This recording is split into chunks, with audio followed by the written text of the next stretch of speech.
Hey, it is Tammy P, ads and marketing expert. Hello, everybody, and happy Monday. Welcome to my group, Facebook Ads for Women Entrepreneurs. For those that don't know me, my name is Tammy P. I'm an ads and marketing expert. And today I have guest expert on today, einav.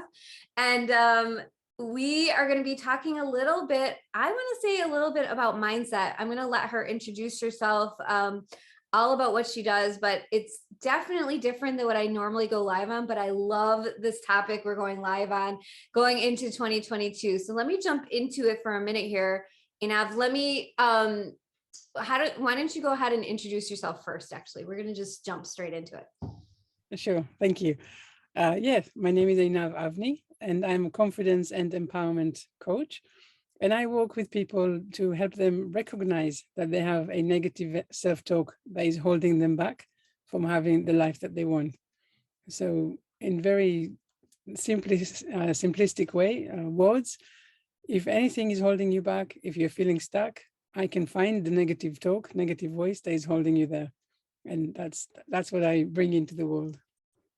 I love it. I love all of it. And I want to go in way deeper on this discussion because I think this is the second, third time today, this has already come up. And especially when it comes to the online world, the online space, there's so much to it. And I really do believe that a huge amount is that negative self-talk on whether we're taking action in our business or not taking action in our business. And we are consciously or unconsciously at times holding ourselves back. So I definitely want to jump into that and talk about some actual real life things when it comes to the things that we are doing in the online space as business owners every single day, and actually talk about some real things that we can do to move past it as well. I love doing examples so that people can understand and relate to everything that we are talking about. So before I jump into this interview, I do want to let you guys know that I have tomorrow I'm going live again. So I'm going live tomorrow. I go live for anybody that wants to know. I go live at noon Eastern every single Tuesday. And so I'll be back again Tuesdays at noon Eastern. And then I also, part of 2022 is I'm opening up this group, so people like einav and others that want to be interviewed inside of this group. I have this space open at 1 p.m. Eastern on Mondays for interviews. So I love bringing in new people into this group. It's super fun to interview, and it's super fun to get to know everybody in my group and everybody everywhere. So it's a part of fun of being in the online space. We get to meet people from all over the world, which I absolutely love. So let's dive into it for a minute here and tell me what you were telling me before we jumped on live. Talk about that inner voice, that negative inner voice, einav, versus that positive inner voice, and explain to me how you just did, because I absolutely loved it and I thought it was great. Yeah, for sure. What I really dig really is that the understanding that we all have a negative self-talk, we all have a negative voice, and we believe that this is the voice. A lot of the time people think that this is actually the voice of the intuition. So they want to do something, they want to put themselves out there, they want to do something that they haven't done before, and immediately they hear this negative voice that says, don't do it. You don't have any experience, you're not good enough, you're going to fail, everyone is going to laugh at you. We have this series of really, kind of go-to fears that the negative voice is immediately using to make sure that we stayed in place. And what I want to say is that, yes, we have a negative self-talk that is very, very active, but actually we have a counter voice, the voice of our unconscious mind, the subconscious mind. And this voice is the voice that knows everything about us. So the unconscious mind, it's the realm of our emotions, the feelings, the creativity. It also where the blueprint of the best version of ourselves is kept. So there is something, an entity within us that knows the best version of, physically, mentally, emotionally, spiritually. and it all the time is trying to steer us in the right direction. So we have a voice that knows everything about us, knows where we've come from and where we are going. And it says, hey, do that. It's going to be fine. I know everything is going to work out. So it doesn't need details. It just needs you to go and get started. But as soon as you try to get started, you have another voice that says, stop, don't do it. You're going to fail. Everything is going to go, nuts. Don't do it. Because the negative voice needs details. It needs to know that everything is going to be fine. It needs to know how much money you're going to earn and how many likes you're going to get, and that all the positive, that all the comments you're going to get are positive. This is the negative voice. And in a nutshell, really, the negative voice, it has one job, is to make sure that you do today exactly what you've done yesterday. So if you haven't done it yesterday, you're not doing it today, like not on my watch. Right. Wow. So so it's such a big like argument between two voices all the time. We have the feeling that we need to do something, and then we have a voice that says, no, you're not doing, don't move, we're not doing it today. And because the negative voice is so loud, we keep thinking, okay, well, it's saving me from something, so thank you very much for protecting me and for basically making sure that nothing bad happens to me. What we don't realize, of course, is by not doing, we're getting stuck. Yeah. Oh my God. And I like how you kind of explain, like, I think of the negative voice is also, at my end, the overthinking voice, right? When we're thinking too much. And I like how you framed it just of like the details, whereas the other voice, that positive voice, it doesn't need to know the details, right? Like that is so true. That's so true. It's a belief that it's going to work out. It's a belief that it's going to be in your favor always, right? So it's the trust, because I always say that something is happening, something, we have an idea and we're not doing it, or we have an idea and we get upset or we triggered, or something is right in front of us. And then the question is, how come it's here right now? And basically it's the unconscious mind and the universe, they work together. They're creating opportunities for us that we are going to get into the best next thing for us. So we're either going to get the best lesson or we're going to get the best results. But either way, it's going to move us forward. So when we do the overthinking, when we do the worrying, when we do the overanalyzing and all of that, we're basically making sure that we are kept really firmly inside the comfort zone. Yeah. Yeah. But the comfort zone, yeah, doesn't have anything new. There's nothing good ever happens in the comfort zone. Right. Oh gosh, I love all of this. I believe in all of this too. Everything that you're saying is so true. And so the other thing that I want to say, I love to bring in actual examples so people can understand. And because this space is a lot of, women in here are entrepreneurs, business owners and things like that. So putting it in the space, the one that I really love to always talk about is the going live, right? Just like we are right now. And one of the stories that I want to bring up is one of the stories that it was negative self-talk on my end. Like I wasn't doing it and it was a fear thing. And maybe even this is something that comes up for my clients a lot. So one of the things when I came into the online space, and I say this over and over, but it's certainly so true. When I came into online space, I was coming from corporate America, right? And so corporate America and advertising, I was always behind the scenes. I was always helping my clients. I was never in the spotlight, so to speak. So when I came into online space, the first thing that I did, just knew that I needed to go live, just knew I needed to speak and share my knowledge and my expertise because I had a lot of it. And I never was a person that shared it before. I was always the person that was behind the scenes, right? So there was so much fear that came up of even just going live, even sharing my knowledge, sharing my expertise. Who am I? Nobody wants to hear from me. All these sort of things, all this sort of self-doubt comes up, like, maybe they won't like me, or maybe I don't have anything to say that is of interest to others. And even just like I said, the who am I kind of a thing, the fear kept coming up. And but I knew that it was a pivotal part. I knew it was a part that would help me in the online business. And really it was everything. And so of course I had things that I did to deal with it, and people that I knew, and I knew I was awkward too. That's the other thing. It was really uncomfortable for me.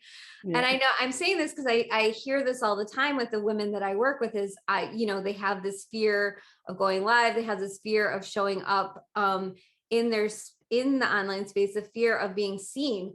Yeah. And it was something that I definitely overcame. So I have my logical business strategies for how to overcome it, but I'm definitely curious from your point of view, if you had any practical advice for being able to get over that fear and being able to shift into being visible, going live, and doing all these things that we know are going to help support and massively grow our businesses, which I think is where most of the women in the space want to be, right? Yeah. Yeah. No, absolutely. And it's so interesting.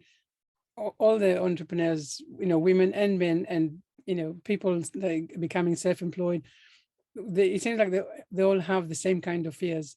And Mhm. as you described, it's like, you practically, you can smell the haters as you get online. And actually the question really is, where is the focus? Are you focusing externally on the people that you can't actually even see, and you bringing again your fears and your assumptions of to what are they saying, what are they thinking, how are they judging me? But actually, when we change the focus and we go internally, we are able to connect with our powers, with our truth. Nothing, it's not about perfection, because no one is perfect and we don't need to be perfect. And that is another thing that we actually need to bring into the story. Mm. But when we say, actually, why am I sitting here? Why am I talking? What is it that I want to bring into the world? And now we are connecting, with what we have to say. Even if it's an idea, even if it's a half-baked idea, it's mine, and I want to share this. So I'm not looking to say I am perfect. It doesn't mean that I am, the voice of everything, of reason and knowledge in this realm. It actually just my opinion, my way of saying it.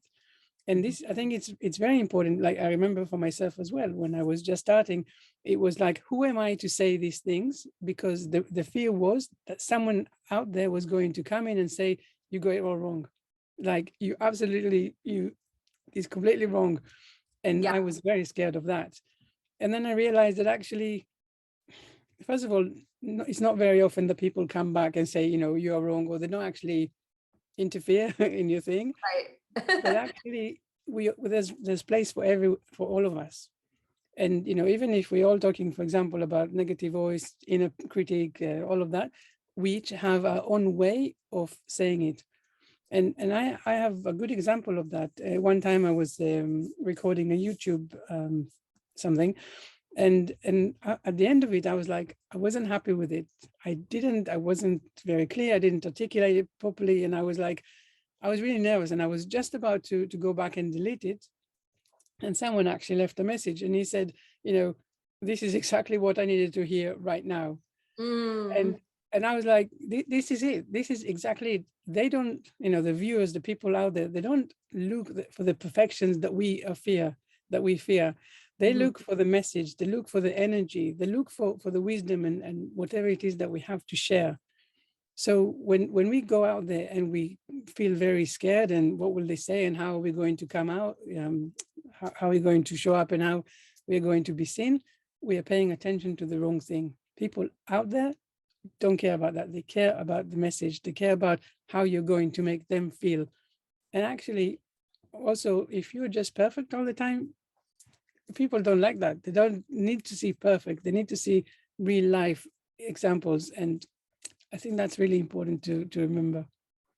Yeah, to real life examples, and they can relate. And the other thing I always remind myself, like every time I go live, and I go live, I think I just was writing this somewhere on Facebook land, but um, one of the things that I did was I went live every week. So it became a habit, Yeah. and so every time I went live, and I created a habit, and I did it the week after and the week after and the week after. Practice over time made me feel confident in my abilities to speak live.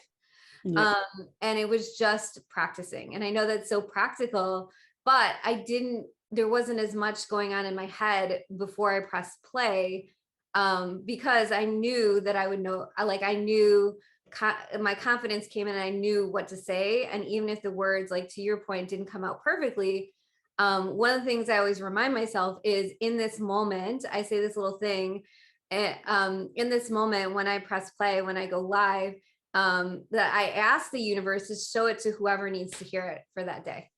So yeah, it doesn't necessarily need to be, I think also in the online space, people get, I don't want to say overwhelmed, but it's really easy to compare what other people are doing and where they are. Yeah. And in my head, I would always say, and even when I had a smaller audience, then, I have I've been growing my audience for a number of years now, but when I was just starting, I would say to myself, even if one person hears my message for the day, it was worth it. It was worth, that's all that I needed. Right. Yeah. And so that's what I would say to myself. And so I would encourage anybody who is holding back from sharing, because when we're sharing, we are sharing our knowledge, our expertise, our story, and we're always helping others just by sharing. And if we can reach one person a day, right, with our message, with our story, it's an amazing, beautiful thing. So Yeah. I don't know if And you have anything to add on that one. absolutely. And one thing, I have an email list, like most of us out there and entrepreneurs. And one of the biggest fear is, I'm going to send email to my email list, and what about the people that are going to unsubscribe? And yes, we all have that, fear of, it's like personal rejection. They don't like me, they don't want to see my email. But then it's about reminding ourselves that actually we're not going to be good for everyone. Not everyone needs to hear our message. No, everyone is in the same, you know, environment or stage in life that they need to hear our message. So Yeah. it's much better to reach the right people than just everyone. So, my daughter came into the room the other day, and she just saw my latest email thing that I sent. And she saw that there was one person that unsubscribed. She's like, someone unsubscribed. And I was like, no, it's a good thing. Let them go. If they don't need to see it, it's just better that I actually create an environment of people that are really, my fans. They really want to hear me, and they really care about the message. Mhm. And one thing that I think is a really good idea for people who are trying to go live and stuff, is maybe create a private group for just themselves, right, where they can practice going live and just make all the mistakes, and go live, as we say, weekly or daily, but to start to get comfortable with not worrying about what other people out there. Like another thing that I realize again about myself, and I think it's a really important advice, is to ask yourself, who are you bringing into mind when you're talking? Are you bringing your worst enemy, or someone that you, as you said, comparing yourself to, or and basically someone that you don't feel that you are equal to, or are you bringing someone that you already know is always listening and is encouraging and really curious and interested in your message? So bring the right person into mind when you go live. That is another important thing. So you're And saying visualize that person that you want to speak to before you even press that live button.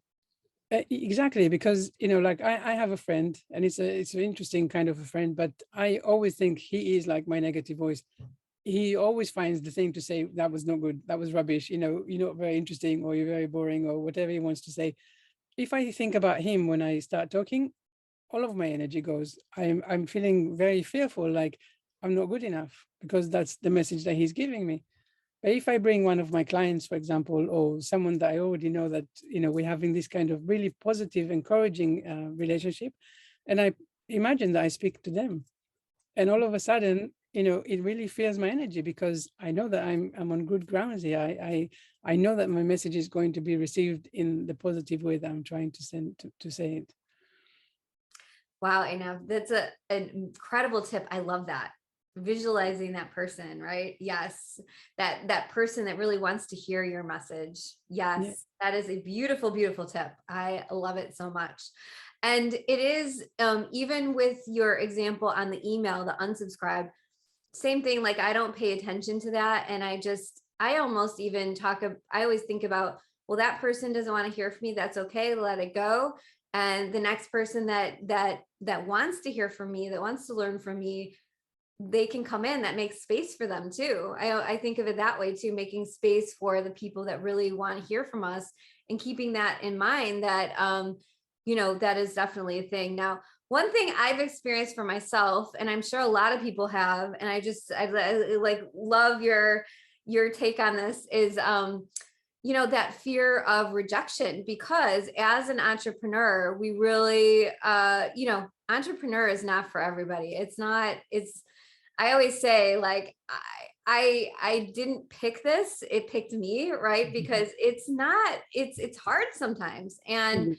not that I want to focus on that so much, but I really, one thing that has come up, and I know it comes up for others, is this fear of rejection. Because in the online space, being an entrepreneur, being a business owner, in order for us to thrive, we really need to put ourselves out there, whether it's alive, whether it's reaching out to someone, doing something uncomfortable. I think as an entrepreneur, it forces you to do the uncomfortable, it forces you to go outside of what you normally do.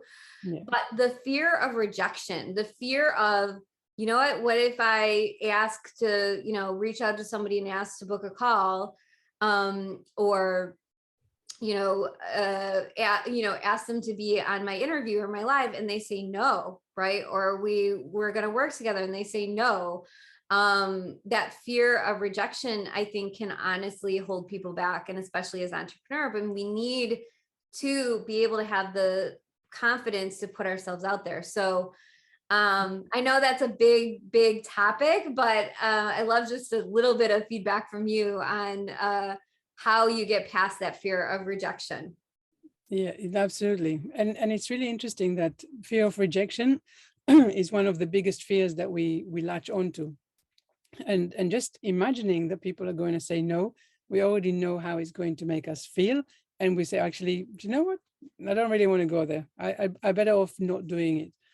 But actually, it also comes from our illusion that we need to know the outcome.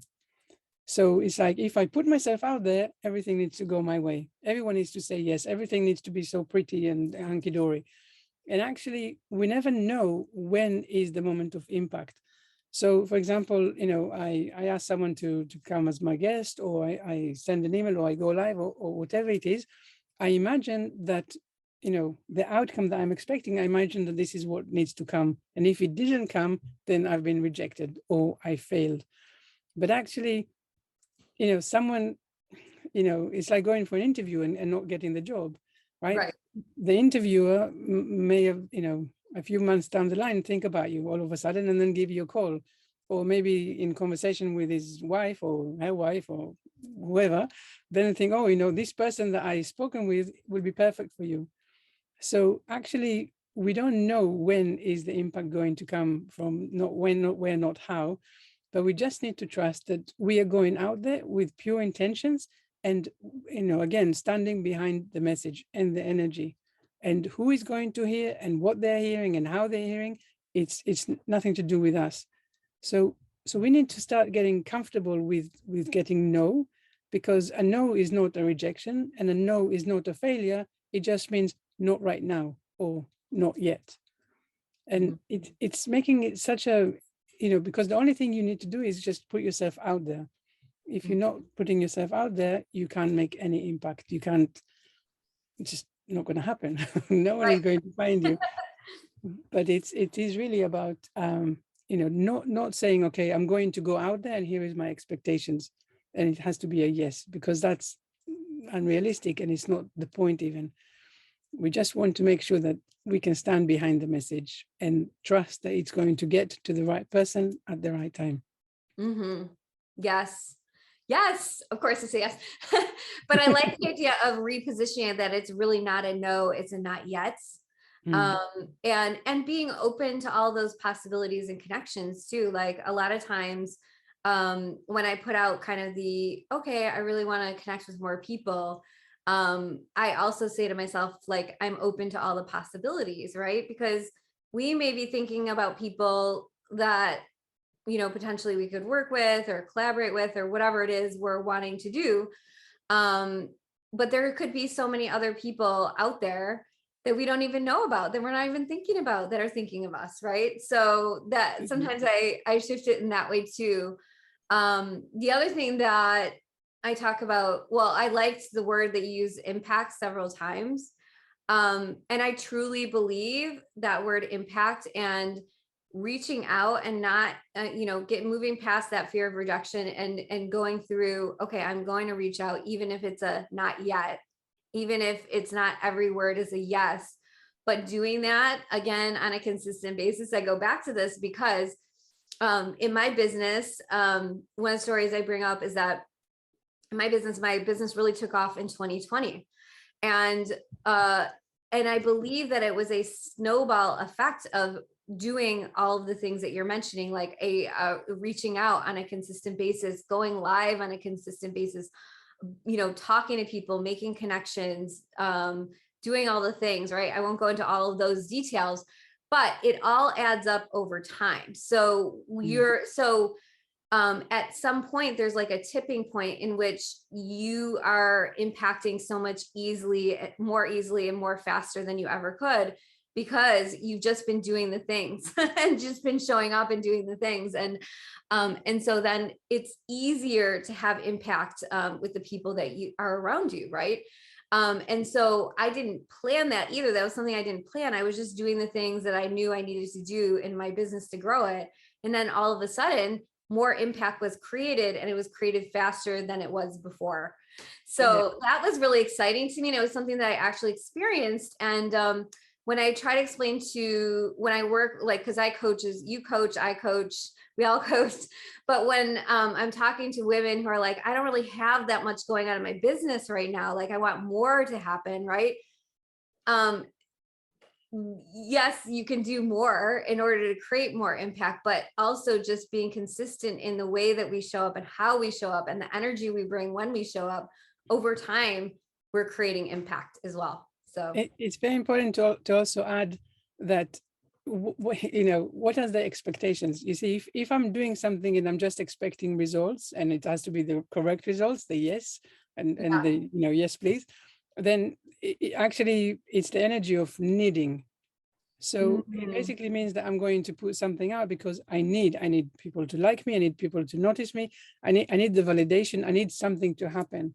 But when you say, actually, I'm doing my thing, I'm working on my message, I'm being consistent, I'm putting it out there, it's a completely different energy that you're sending out into the world. And actually, when people then find you, they don't feel that, you really need them. They actually have the invitation to connect with you on your message.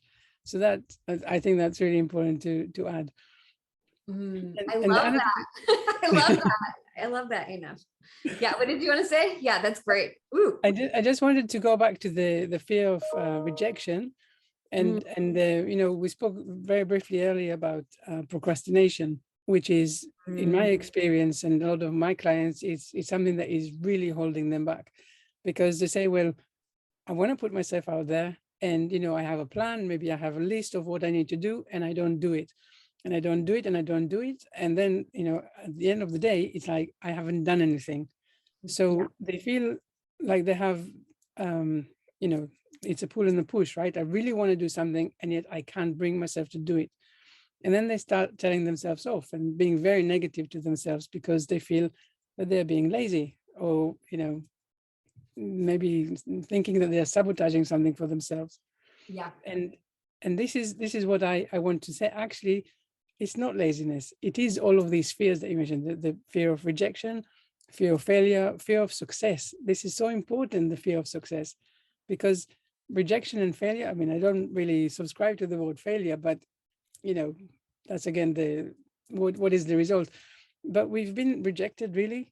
People said no to us all our lives. We used to it, actually. If you think about it in the bigger scheme of things, yes, okay, it's a little bit painful. He said no, or she said no, but I'll get over it.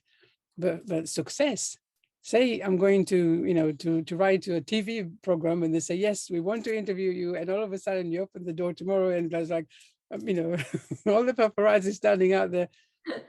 Who are you going to be, right? It's like basically the invitation to be someone that you haven't been until now. And a lot of the time people are so scared of what will happen when they're successful because they haven't done that yet. They haven't been in that situation yet. So a lot of the time when we're thinking about how come I want something and I'm not doing it, how come I am procrastinating, we need to ask, actually, first of all, what is the fear? What are you worried about? Like what, again, it's a question of where is the attention? What are you concentrating on? And then the other thing is to say, okay, so let's chunk it down, bring it into you, bring it, bring your attention again into your own strengths and your powers and your messages. And then just say, okay, the next thing, what do I want to do now? Just a tiny little thing. Let's not worry about this huge mountain that we need to climb. Let's not worry what happens at the other side of the mountain. Let's say, what is the very next step that I want to do that will bring me forward? Tiny little bit. That is the question. And all of a sudden, we're no longer procrastinating. We're starting the journey. Yes, I love that. I love it. Yeah, because I think when we think about the bigger project, the bigger thing, then that can, because it's like, oh, I have there's, 10,000 steps to it and you can't see where you're going, right? Versus if you take one step, it's just taking that one step of 10,000. Yeah. Love that. Yeah. I love that. It's I really, it's something that I use all the time, even in my life, right? If I feel that there is like this feeling that not uncertainty or fear, I always ask myself, where is it coming from? Because, like I mentioned earlier, the negative voice is immediately there, ready to stop me from doing anything. But I also like to think about it as shining a light into something that otherwise I wouldn't have had the opportunity to explore. Right. So what is scaring me? Okay, is it about this big speech that I need to make the next day? Okay, so what does it mean? And then I can say, okay, now let's start dealing with it, because understanding that there is fear is one step, and now doing something about it is the next. So now I can say, okay, for example, if I have a big, actually I have a webinar on Wednesday. I can talk about that. Yay. Okay, let's talk about it. That was going to be my next thing. Yes, tell us all about your webinar you have on Wednesday. The webinar, it's a webinar coming up on the back of my books. I wrote some ebooks, 4 ebooks that were published just in December. But the publisher said, right, now we want to do a webinar. And I need to create the webinar. I need to, of course, present it. So I noticed, there's some resistance there. There's some fear. And now all of these things that I've mentioned so far come into play, because what am I scared of? Maybe it is the fear of rejection. Maybe it's about fear of failure. Maybe I'm going to stand there and there's going to be all these people that I've never met before. And I have, I need to entertain all of these people. I can go very far outside into the external world and worry about other people. Or I can say, actually, it's about me and my message. So when I notice that there is fear, I can start saying, okay, what is it? Like start to understand, maybe I'll just go to where I want to go. A lot of the time when we feel fear, it's actually because we haven't prepared something. We haven't got the image that, in our mind's eye, the image of what it's going to be like. So here we are thinking, oh, I've got this webinar. And all of a sudden, we can be filled with fear because we have all of these uncertainties that can come onto the table. Yeah. So now we're saying, actually, okay, so let's examine what is going on, and basically start to unpacking it or peeling one layer after the next to see that maybe I didn't feel that I prepared enough. Maybe I didn't rehearse. Maybe I'm thinking, oh, I want to bring some live examples, but I haven't got the examples yet. So we use fear as like an umbrella term, but actually there is an invitation to go deeper and find out what is exactly the bit that is causing us the worry or the nervousness or the resistance. So I kind of lost where I was with it, but I do. Well, let's to finish, and I'm gonna post just so everybody knows, I will post when we are done here how you can, if you like everything that you're hearing today and you want to speak with einav, I'm going to post up her calendar link. I encourage one big word for me this year, and it's continue. It's not anything new, but it's all about connection, right? Connecting. So if you felt connected to anything she was saying, I will post up that information so you can book a call with her. She's also has a free course, which I will post up as well. And then I'd also love for you to share what your webinar is all about coming up on Wednesday, so we all know. Yes, of course. Thank you. So I last year I wrote 4 ebooks about the overarching name is Invest in Your Team's Confidence and Empowerment. And it's all about helping teams really and people feel more empowered at the workplace. I was hearing some horror stories from my clients about the work environment, and actually I realized that it doesn't have to be. So the books are a lot about, like, you know, how to recognize that the people in your environment are going through some things that are all about the negative voice, how the negative voice is keeping them very small and very fearful. So things like imposter syndrome, people pleasing, conflict avoidance, both of them. It's about having communication styles that work. So when you say something, that you know that you're being heard and not heard, which is so often the case. It's all about boundaries, all of these different aspects that when you bring them into your team, you have a better chance to elicit confidence out of your people, rather than just Yeah, and it's micromanaging. about them being heard too, because if we don't feel heard, then there is no communication, right? So Exactly. right. So yeah, so many. So yeah, So many things. So it many is things. It really. sounds amazing. It was one of my best challenges ever in the whole of my life to write these books. I reached so deep, and there were fears, but it was really the wonderful experience for me. So the webinar on Wednesday, I called it what is it? Unlocking Confidence at the Workplace. I love it. And yes, so it's me putting myself outside of my comfort zone, and I do that with intention. I have a mantra in my life, and it's always, does it scare me? Probably, very much so. So is it going to kill me? If yes, don't do it. If it's not going to kill me, then absolutely go and do it. So Wow. I always, I'm my negative voice's worst enemy, because I'm not going to listen to it, and I'm going to fight it. So Well, it sounds incredible. Your webinar sounds incredible. All stuff that people need, I will tell you that much. Everything you just said is, yes, people need all of that. So I'm excited for you for your webinar, and thank you so much, einav, for coming on with me today. I will post everything, on the replay and promoting this out for you this week. So I just am super grateful for you coming on. I'm super grateful that we connected together. And anything else before we jump off? Anything else you want to say? No, I just want to say thank you very much. It's been lovely to be here, and thank you for having me. And yes, I really do invite, if anyone has negative voice, conversations that they have with themselves, and if they want to connect, the calendar is for free complimentary strategy session with me. So even if they don't want to work with me, but they have a negative voice situation that they need sorting, I'm very happy to have that conversation and see what tools I can already give them to get them started on the new journey. I love it. All right, everyone, have a beautiful week, and I will see you tomorrow at noon Eastern. Talk soon. Bye, everyone. Have a great week. Bye.